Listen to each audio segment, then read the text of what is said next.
अकोल्यातील पंचशील नगर परिसरात सम्राट अशोक जयंतीनिमित्त तब्बल 3500 स्क्वेअर फूट भव्य रांगोळी साकारण्यात आली।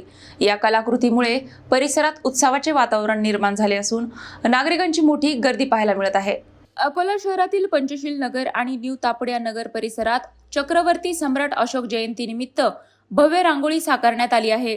तब्बल 3500 स्क्वेअर फूट क्षेत्रफळावर उभी राहिलेली ही कलाकृती कला आणि इतिहासाचा सुंदर संगम ठरली आहे।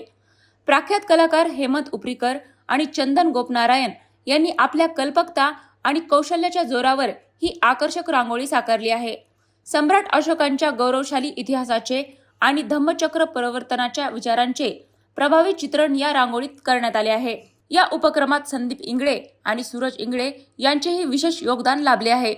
या भव्य रांगोळीमुळे परिसरात उत्सवाचे वातावरण निर्माण झाले असून अकोलेकर मोठ्या उत्साहाने या कलाकृतीला भेट देत आहेत।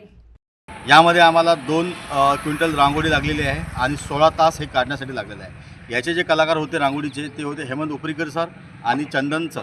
मी संदीप इंगळे आयोजक आणि माझा भाऊ सूरज इंगळे हा आयोजक। हा जो कार्यक्रम इथं राबवण्यात आलेला आहे याचा हेतू फक्त एकच आहे, ज्याप्रमाणे सम्राट अशोकाचे योगदान या भारतावर आहे त्याचप्रमाणे यांची जी जयंती आहे ते जयंती हर्ष उल्हासाने जल्लोषाने आणखीन नवीन पिढीला माहीत पडले पाहिजे की सम्राट अशोकांनी भारतासाठी काय केलेलं आहे, त्यांचं काय योगदान आहे, त्याचा एक प्रयोग म्हणून आम्ही हे रांगोळी इथं साकारण्यात आलेली आहे। तरी 7 वाजता इथं आम्ही आमंत्रित करतो की यांनी इथं भरभर गर्दी करून इथं पाण्यासाठी गर्दी करावी।